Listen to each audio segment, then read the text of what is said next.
অহা 17 তাৰিখত নামনি অসমত বন্ধৰ হুংকাৰ প্ৰাক্তন বিধায়ক ৰছুল হক বাহাদুৰৰ। তেওঁ কয় যে সিন্ডিকেট ৰাজ বন্ধ নহলে চলি থাকিব আন্দোলন। সিন্ডিকেট বন্ধ কৰে তেতিয়াহ'লে আমি সিএম চেঞ্জ কৰিম। সিএম চেঞ্জ কৰি দিয়া দৰকাৰ যে নাগপুৰ আমাৰ হাতত, দিল্লী আমাৰ হাতত, এনেকুৱাকৈ সিএম কেন্দ্ৰীয় সিহঁতে ৰেডি কৰিছে। তেতিয়াহ'লে মানে কি সিন্ডিকেটটো অসম চলাই আছে নে মামাই চলাই আছে? দীৰ্ঘদিনৰ পৰা এটা কোম্পানীয়ে নামনি অসমৰ গোৱালপাৰা, ধুবুৰী, দক্ষিণ হলমাৰা আৰু মানকাছাৰত চলাই আহিছে মুখ্যমন্ত্ৰী আৰু তেওঁৰ পত্নীৰ নাম লৈ সিন্ডিকেট। কোম্পানীটোৰ নাম হৈছে মহন্ত কোম্পানী। উক্ত কোম্পানীৰ সিন্ডিকেট বন্ধ কৰাৰ বাবে এইগৰাকী বিধায়ক ৰছুল হক বাহাদুৰৰ দাবী উত্থাপিত কৰি অহা সত্ত্বেও বন্ধ হোৱা নাই সিন্ডিকেট ৰাজ। বিশেষকৈ বিভিন্ন চৰকাৰী উন্নয়নমূলক কাম কাজত সিন্ডিকেট অব্যাহত ৰাখিছে। আনকি ভাৰত বাংলাদেশ সীমান্ত অন্তঃৰাষ্ট্ৰীয় বাণিজ্য কেন্দ্ৰৰ সোণাহাটৰ লক্ষীমাৰীত সঘনে চলি আহিছে কয়লা শিলৰ সিন্ডিকেট ৰাজ। প্ৰতিখন কয়লাৰ গাড়ীৰ পৰা 15,000 আৰু শিলৰ গাড়ীৰ পৰা 10,500 টকা সিন্ডিকেট বাহিনীয়ে আদায় লৈ আহিছে দীৰ্ঘদিনৰ পৰা। দৰিদ্ৰ সীমাৰেখাৰ তলত বসবাস কৰা ব্যক্তিৰ নামত চৰকাৰে যোগান ধৰা বগা চাউল যন্ত্ৰচলিত নাওৰে মাহত বহিৰাষ্ট্ৰ বাংলাদেশলৈ যায়। ৰাতিৰ ভাগত একাংশ ৰাজহ চক্ৰ বিষয়াৰ কাৰ্যালয়ত চলে মাটিৰ কাম কাজ। ব্ৰইলাৰ, মুৰ্গী, বিভিন্ন সা সামগ্ৰীৰ ওপৰতো চলিছে গোৱালপাৰা, ধুবুৰী, দক্ষিণ হলমাৰা আৰু মানকাছাৰত এক বৃহৎ সিন্ডিকেট ৰাজ। ৰাজ্যৰ মুখ্যমন্ত্ৰী আৰু তেওঁৰ পত্নীৰ নাম লৈ কোনে চলাইছে এই বৃহৎ সিন্ডিকেট ৰাজ? মুখ্যমন্ত্ৰী আৰু তেওঁৰ পত্নী হৈছে সহজ সৰল। সেই সুযোগ লবলৈ সাহস গোটাইছে একাংশ সিন্ডিকেট বাহিনীৰ। প্ৰাক্তন বিধায়ক ৰছুল হক বাহাদুৰৰ মন্তব্য আছে আমাৰ হাতত। সেই মন্তব্য আপোনালোকক আমি এবাৰ শুনাই লৈছো। এয়া হৈছে বাহাদুৰৰ মন্তব্য। সিন্ডিকেট বন্ধ কৰে তেতিয়াহ'লে আমি সিএম চেঞ্জ কৰিম। সিএম চেঞ্জ কৰি দিয়া দৰকাৰ যে নাগপুৰ আমাৰ হাতত, দিল্লী আমাৰ হাতত, এনেকুৱাকৈ সিএম কেন্দ্ৰীয় সিহঁতে ৰেডি কৰিছে। তেতিয়াহ'লে মানে কি সিন্ডিকেটটো অসম চলাই আছে নে মামাই চলাই আছে?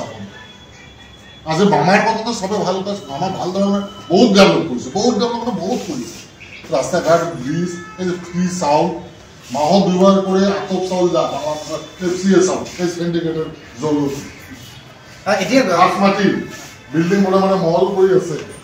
মানে ব্ৰইলাৰ যিখন গাড়ী চলক, যি হওক এইটো নাম যদি এইখিনি চৰকাৰে যদি বন্ধ কৰে তেতিয়াহ'লে আমি আগৰ চিষ্টেম আমি ধৰ্ণা দিম, তাৰপিছত আমি DC অফিচ ঘেৰাও কৰিম, আৰু নহ'লে আমি 12 ঘণ্টীয়া নামনি অসমত বন্ধৰ আহ্বান কৰিম। যিহেতু গোটেই বিষয়টো যিহেতু শেহতীয়াকৈ পুষ্পা চিনেমাখন যিহেতু খুব চৰ্চা, তেনেধৰণে আচলতে চলি আছে বুলি আপোনালোকে মানে এইটো আৰু ক'বই নালাগে।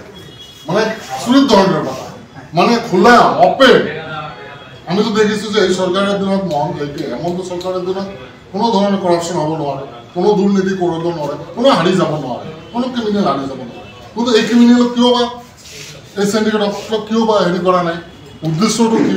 এওঁলোকতে গাইবোৰে CM বাইদেউ, CM আমাৰ লগত আছে। এই গোটেই বিষয়টো ইমান আপুনি সততাৰে আপোনালোকে দিছপুৰ প্ৰেছ ক্লাবত আপোনালোকে সংবাদমেল সম্বোধন কৰিছে। কেতিয়াবা আপোনাৰ এই গোটেই বিষয়খিনিত সিন্ডিকেটৰ কেতিয়াবা পানৰ সংখ্যা আহিব বুলি আপুনি ভাবে?